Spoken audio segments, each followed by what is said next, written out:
नमस्कार. सुहासधाराच्या आजच्या सत्रामध्ये आपलं सगळ्यांचं स्वागत आहे. मी डॉक्टर सुहास काटे, सुयोग थेरपिस्ट, पतंजली योगा प्रभारी, शास्त्रचिकित्सक, मेडिटेशन कोच आणि प्राणीखेळ असे विविध उपक्रम राबवतो. आपण आतापर्यंत प्राणाविषयी माहिती घेतलेली आहे. आज आपण पंचप्राणाची माहिती घेऊया. 5 प्राण आपल्या शरीरामध्ये एकंदर 5 प्राण आहेत.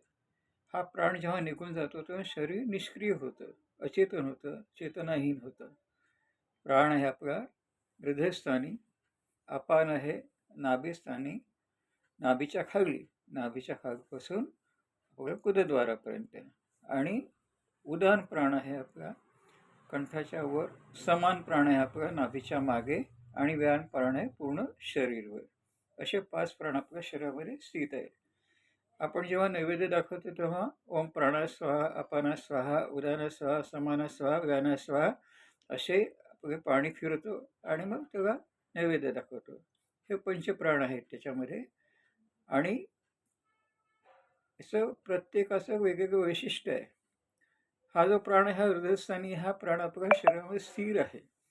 त्यानंतर अपान प्राण जो आहे नाभीपासून खालपर्यंत गुदद्वारापर्यंत, त्याचं काम आहे उत्सर्जन, एक्सर्शन.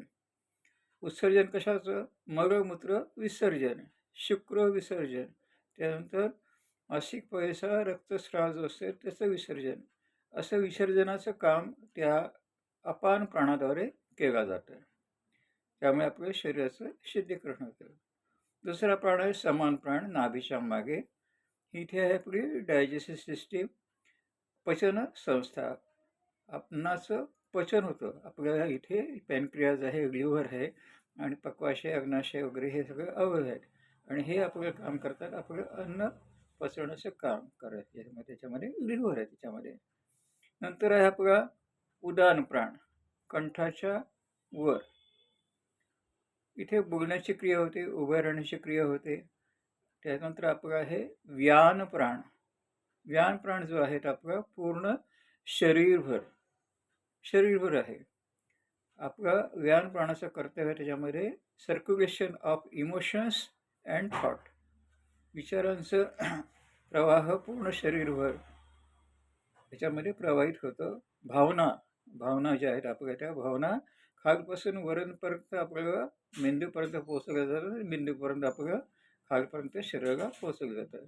असे हे 5 प्राणांचं आपलं स्थान आहे, कर्तव्य आहे, काम आहे. जसे 5 प्राण आहेत तसे 5 उपप्राण आहे. पहिला प्राण आहे कुर्म. कुर्म म्हणजे पापण्यांची हालचाल. आपल्या पापण्या ज्या असतात कधी स्थिर नसतात, आपल्या पापण्या ह्या उघडझाप करत असतात, म्हणजे ब्लिंकिंग ऑफ आईज, पापड्यांची उघडझाप हे कुर्म पैशामध्ये उपप्राणामुळे केला जातो. कृकग प्राण. कृकग प्राणामुळे आपल्याला भूक लागते, तहान लागते. आपल्याला जेव्हा भूक लागते तेव्हा जाणवतं की आपल्याला भूक लागली, जाणव करून देतं हा कृकग प्राण. तहान लागली, आपल्याला जाणीव करतो हा कृकग प्राण. कृकग. नाग म्हणजे आपल्याला ढेकर येतात, अशा कंठातून आपल्याला जेव्हा ढेकर येतात, अपचन होतं त्यावेळेला नाग प्राणाचा ढेकर आहे. कृकग. देवदत्त म्हणजे जांभई, उबासी, हिंदीमध्ये जेव्हा उबासी म्हटलं आहे. देवदत्ताचं काम आहे उबासी, जांभई येणं, आळस येणं. धनंजय प्राणाचं काम आहे शिंक. आपल्याला शिंक येते सर्दीच्या हिवाळ्यामध्ये, किंवा जास्त सर्दी झाली की शिंक येते. असे 5 प्राण, 5 उपप्राण आहे, शरीराचं आपलं रक्षण करतात, शरीराला आपल्याला ताजतवानं ठेवतात. आणि हा प्राण निघून गेला तर मृत्यूच्या वेळी हा 5 प्राण जो आहे तो डोळ्यातून जातो, नाकपुड्यातून जातो, आपल्या ओठातून, तोंडातून जातो, त्याच्यानंतर गुदद्वारातून आणि मूत्रद्वारातून, अशा 5 ठिकाणी हा 5 आपला प्राण जो असतो तो बाहेर पडतो. प्राण बाहेर पडण्याचे स्थान आहे. त्यानुसार आपल्याला जे आपण कर्म, पुण्यकर्म केले त्यानुसार हा प्राण आपला जात असतो, आणि हा शरीर अचेतन होत असतं. प्राणमाता, प्राणपिता, प्राणसखा, प्राणबंधू, प्राण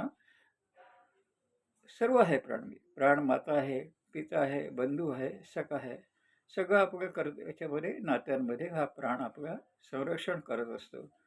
आपली ही प्राणशक्ती, प्राण म्हणजे ऊर्जा, प्राणशक्ती ही ऊर्जा. जेव्हा सूर्योदय होतो तेव्हा आपल्या शरीरामध्ये आपलं ऊर्जा प्रवाहित होणं सुरू होतं आणि जेव्हा सूर्यास्त होतो तेव्हा आपलं ही प्राणशक्तीचा क्रिया हा कमी होतो आणि आपला थकवा जाणवतो, आम्ही रात्री निद्रस्त होतो. असं ह्या प्राणाचं काम आहे. आपल्याला ही माहिती कशी वाटली याबद्दल आपण निश्चित कळवा. ह्या 5 प्राणाविषयी तुम्हाला माहिती दिलेली आहे. 5 उपप्राण असे 10 प्राण आपल्याला, 5 उपप्राण आपल्या शरीरामध्ये स्थित आहे. जाणून घ्यायचं आहे आपल्या शरीराला, आपल्याला शरीर विज्ञानशास्त्राला आणि योगामध्ये प्रत्येक गोष्टीचं जाणून स्वतःचे डॉक्टर आपल्याला बनायचं आहे. आपलं शरीर जाणून घेतलं की आपल्या शरीरामध्ये कुठे दोष आहे, का दोष आहे, हे जाणलं की त्यानुसार आपल्याला त्याच्यामध्ये उपचार करता येतात. ठीक आहे.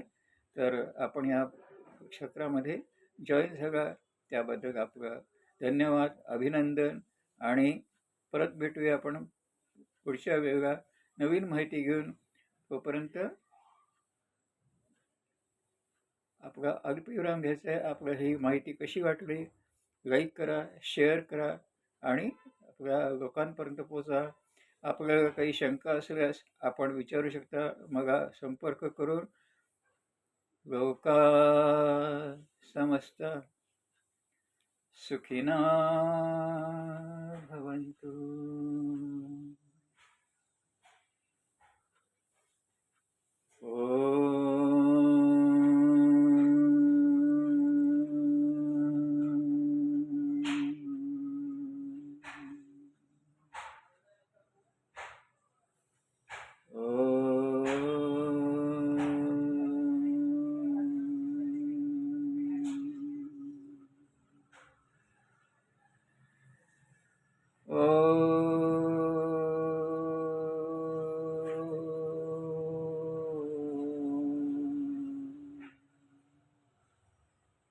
सर्वे भवन्तु सुखिनः, सर्वे सन्तु निरामयाः, सर्वे भद्राणि पश्यन्तु, मा कश्चित् दुःखभाग् भवेत्.